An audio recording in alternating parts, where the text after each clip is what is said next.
एक Trump card चला है, योगी जी को अयोध्या से उतारने का फैसला कर रहे हैं। सबसे पहले तो ये बताइए, अखिलेश जी चुनाव लड़ेंगे कि नहीं? पिनाक जी, प्रेम शुक्ला जी से मेरा 2 सवाल है।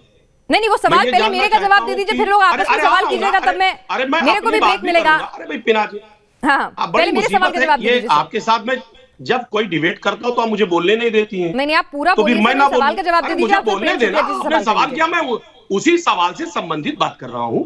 मैं सिर्फ ये जानना चाहता हूं कि पिछले एक लंबे वक्त से मैं देख रहा हूं ट्वीट हो रहा है कि साहब योगी जी मथुरा से लड़ेंगे, कहीं कहीं से लड़ेंगे, कहीं लोग सपने में आ रहे हैं। मैं जानना चाह रहा हूं क्या टिकट कंफर्म हो रहा है? ऐसा तो नहीं पार्टी टिकट काट रही है योगी जी का? टिकट उनका कंफर्म है? ऐसा तो नहीं तमाम लोग छोड़कर भागे जा रहे हैं? 200 विधायक पहले प्रदर्शन कर चुके हैं, तो टिकट पक्का है या नहीं पक्का, पहला सवाल। दूसरी बात मैं जानना चाह रहा हूं, और अगर पक्का है टिकट, अगर चुनाव लड़ेंगे योगी जी, तो मैं जानना चाह रहा हूं उनका ग्राउंड क्या होगा? क्या वो वहां पे लोगों को बताएंगे, वहां की जनता को, कि हमारी वजह से उत्तर प्रदेश में एक बड़ी विकट संख्या आई, बड़ी विकट दिक्कतें आई, कोरोना में 800 का सिलेंडर, आपने अपने दोनों सवाल पूछ लिए ना?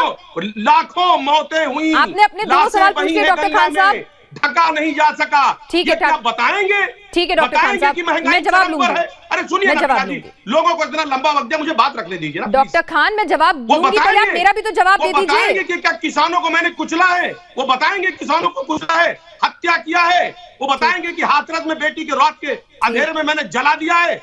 वो बताएंगे कि अरुण वाल्मीकि को मैंने कस्टडी में लेकर के हमारे अधिकारियों ने मार दिया रात में?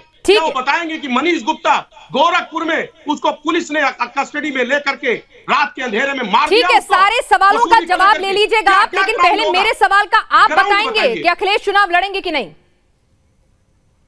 एक बात आप समझ लीजिए पिनाक जी, आज माननीय अखिलेश यादव जी अपने चुनावी रणनीति को तैयार कर रहे हैं, और तैयार हो जाएगा। ये हमारे नेता के विवेक पे और हमारी पार्टी के विवेक पे वो फैसला करेगी। हमारी कोर कमेटी है, वो जो तय करेगी वो फैसला माना जाएगा। हम इनकी तरह ये नहीं कहते ख्वाब आ रहा यहाँ से लड़ेंगे। कोई ख्वाब में तो अखिलेश जी के भी कृष्ण भगवान आए थे, आप भूल गए शायद। क्या कहा था, क्या कहा था बताइए?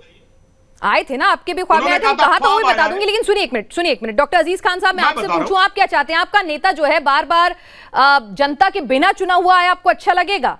पहली बार 20 साल में उत्तर प्रदेश में किसी मुख्यमंत्री ने ऐलान किया है कि भाई कि वो जो है वो चुनावी मैदान में उतरेगा, जनता के बीच जाएगा। तो अखिलेश जी के लिए भी कहीं ना कहीं प्रेशर हो गया है चुनाव लड़ने का। 2017 में चुनाव लड़े थे, इस पैराशूट से उतार दिए गए थे। मैं जानना चाह रहा हूं, हमारे नेता अभी भी सांसद हैं, चुने हुए प्रतिनिधि हैं, और आप समझिए 4 से 5 विधानसभा आता है एक लोकसभा में, उसके प्रतिनिधि हैं, चुनाव लड़ चुके हैं, अभी रिसेंटली उसी के सांसद हैं। मैं योगी जी को जानना और योगी जी चुन के नहीं आए थे गोरखपुर से, वो सांसद नहीं थे 2017 सुनिए ना, जनता के प्रतिनिधि नहीं थे। जिस सीट से चुनकर आए थे, इस्तीफा देने के बाद हमारे लोगों ने जीत लिया था वहां पे। अच्छा, समाजवादी पार्टी ने उपचुनाव में जीता था, याद है आपको? राहुल जी, जीता था ना?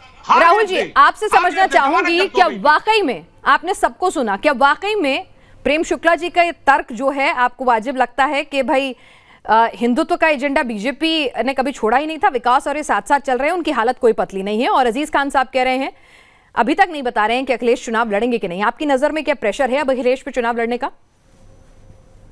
देखिए, अगर योगी जी चुनाव लड़ते हैं विधानसभा का, तो अखिलेश के ऊपर मुख्य चैलेंजर के नाते ये दबाव तो बनेगा। अब ये उनको तय करना है, लेकिन अकेले इससे बाजी इधर से उधर नहीं होगी। ये कई जो तत्व होते हैं उनमें से एक ये तत्व हो सकता है। इसका कितना ज़्यादा प्रभाव पड़ेगा ये अभी इस पर अनुमान ही लगा सकते हैं हम।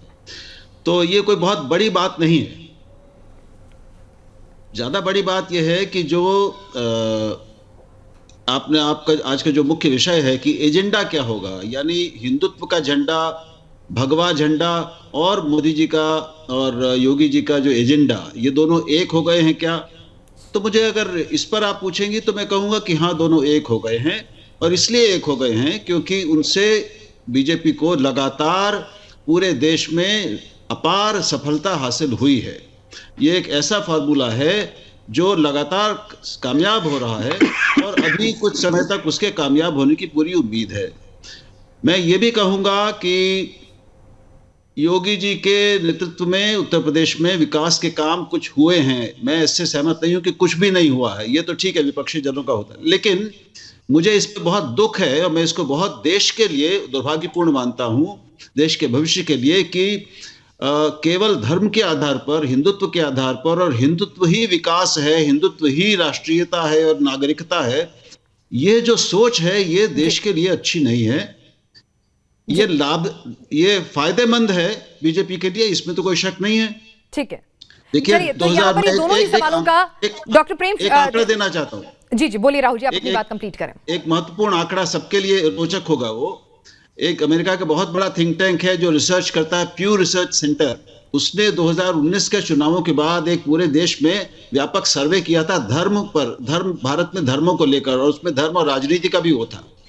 उसका एक आंकड़ा बड़ा रोचक है कि 49% लोगों ने, हिंदुओं ने बीजेपी को वोट दिया सारे देश में, और उत्तर भारत में और मध्य भारत में 68% हिंदुओं ने बीजेपी को वोट दिया। अब जिस पार्टी को अपने 80% लोगों का 68% वोट मिल रहा है, वो इस वोट को क्यों छोड़ेगी?